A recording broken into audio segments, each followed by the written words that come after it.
This morning on DC News Now, we're off to a cold start, but it's only going to get colder from here. We're currently right around 40 in DC, but upper 20s to right about 30 off towards Kaiser and Cumberland. And again, we're tracking gusty winds through the day, making it feel much colder, likely into the teens for those wind chills. More details coming up. Also coming up this morning, some students in Arlington out of class today, a day after their school went on lockdown. The reason for that cancellation.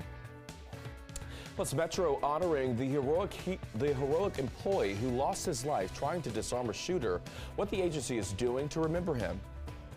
And DC is expanding its high-impact tutoring program. What students need to know. The station covering all of the DMV. This is DC News Now. All right, happy Friday, everybody. It's 6 o'clock on this blessed Friday morning. It's Friday. So happy. I'll try not to cry today. Good morning. Good morning. You already said it's my turn. Good morning. I'm Tanaya Wright. Let's go now to meteorologist Jackie Layer for a check on our forecast. Jackie, people are definitely going to want to grab the coats today, and it's going to get even colder. Yeah, it's going to get even colder through the day. Those winds are already starting to pick up, so you're noticing on this live shot right now of the Washington Monument that the camera is shaking a little bit, and that's going to continue to be the case through the day. Now, DC, we're tracking dry conditions just off towards the north. We are seeing a line of broken snow showers, a broken line of snow showers, I should say. They're starting to break apart just a little bit as it continues to dive its way farther south and east. So waking up to a few snow showers in north central Maryland, as well as parts of the Panhandle and even into extreme northernmost parts of Virginia. We're talking right around Winchester. A few of those flurries starting to break out right now. Current temperatures, these are likely the warmest temperatures that we'll see for the day today. We're right at 40 in DC, 36 in Frederick, 34 in Hagerstown. We're 35 in Fredericksburg, 40 down towards Culpeper. But we will continue to notice that front pushing through, that potent cold front I was talking about yesterday. That'll continue to move through. That'll be ushering in the cold air. And we're already noticing wind chills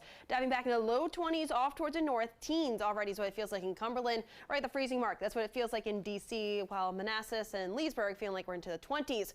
Off towards our north and west, single digits to right around zero is what it feels like off towards Pittsburgh, and that's what we're going to expect as we look at towards overnight tonight. So we're looking at a frigid Friday night and a frigid start to our Saturday before temperatures jump back to right around 30, but wind chills will still be a little bit below that. So get towards your Saturday. Thankfully, the wind peels back just a little bit. I'll have more details on those numbers coming up.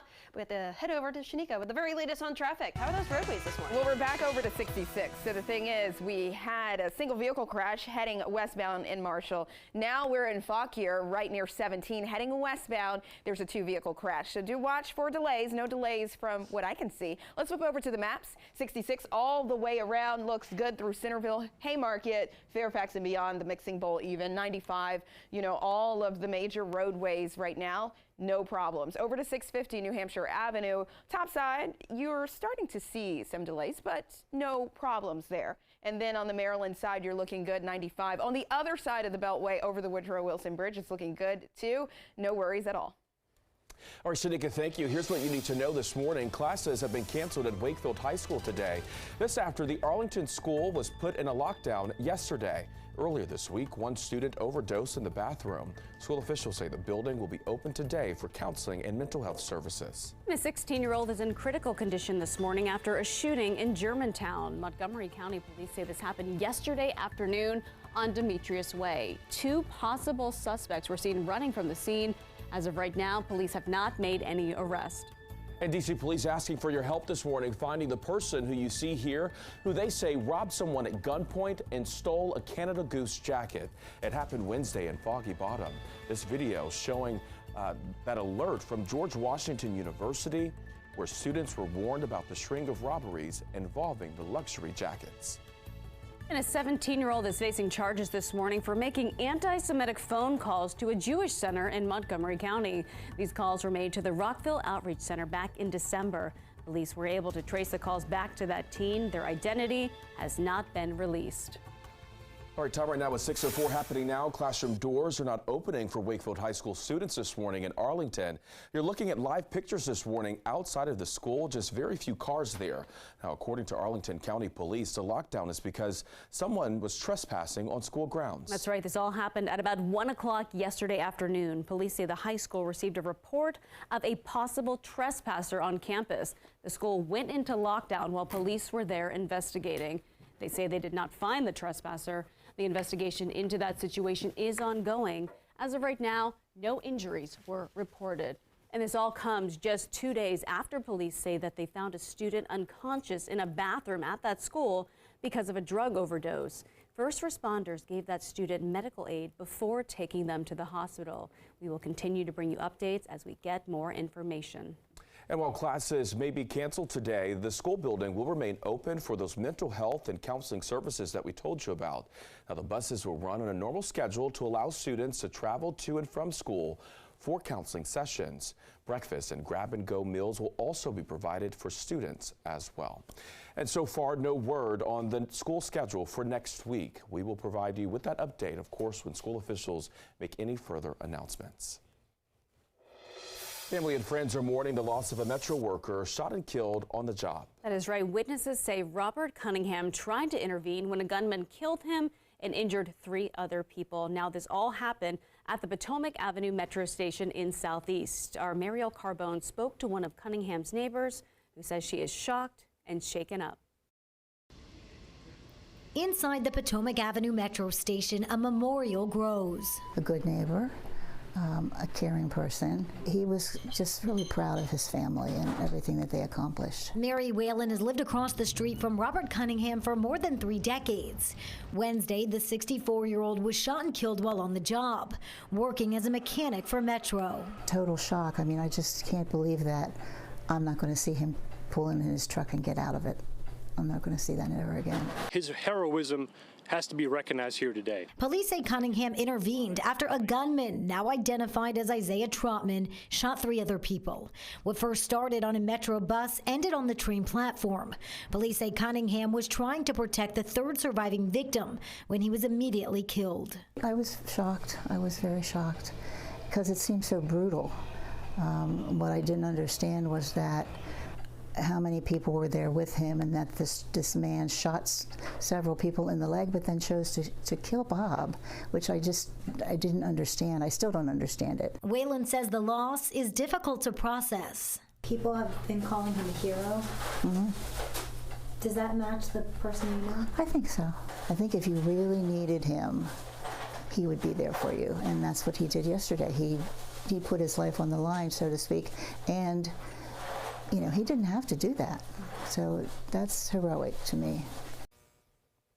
And flags at the Metro stations are flying at half-staff today to honor Cunningham. Metro has also posted this photo on its social media pages showing the logo draped in a black cloth. His co-workers are now raising money to help support his family. So far, they've raised more than $50,000.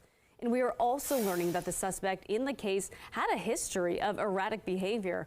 Back in April of last year, Pennsylvania police charged Isaiah Trotman with several drug-related crimes. The district attorney there says he was arrested in April. He ran around grabbing plants and yelling at guests at a hotel.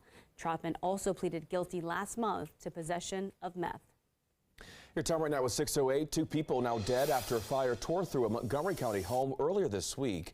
Family members say 65-year-old Hilda Quezada passed away days after Monday's fire on Oriental Street. Her family tells DC News Now that she tried saving her elderly father, who also died. Both were trapped on the 2nd floor of their home. Both die of old age, cancer, you know, something, but not like this, you know, suffocated basically. Montgomery County Fire and Rescue Service says an electrical panel caused the fire in the basement. And happening now, the death of Tyree Nichols is sparking change. That is right. He's the Memphis man beaten by police last month. Nichols died 3 days later. Now, this is just some of the disturbing police body cam video from that night. So far, 5 officers have been charged in his death. 2 other officers and 3 fire department employees have been fired. And meantime, the Congressional Black Caucus met with President Biden this week. The group's chair says they are on the same page about working together to try and pass police reform legislation. The group wants to focus on things like banning chokeholds and making it easier to prosecute officers. We're sick and tired of human beings being turned into hashtags. Will require Republicans in Congress to stop getting in the way of ensuring our justice system lives up to its name. And the White House acknowledges the difficulty of getting legislation passed. The chair of Congressional Black Caucus says he knows any legislation will need bipartisan support. And this is all happening as a case of an in-custody death right here in the DMV moves through the court system. A former Prince George's County officer is accused of killing a D.C. man back in 2020. The family of William Green says that they are devastated and they're angry about what they learned days before that trial. This all came to light that the former officer who shot and killed Green following a traffic stop was actually offered a plea deal for voluntary manslaughter instead of second-degree murder. The family reached out to the state's attorney's office several times and finally got a response.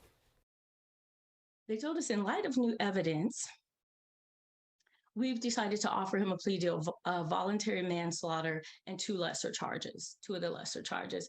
And we were like, what? This wasn't manslaughter. Like, what do you mean? This was murder.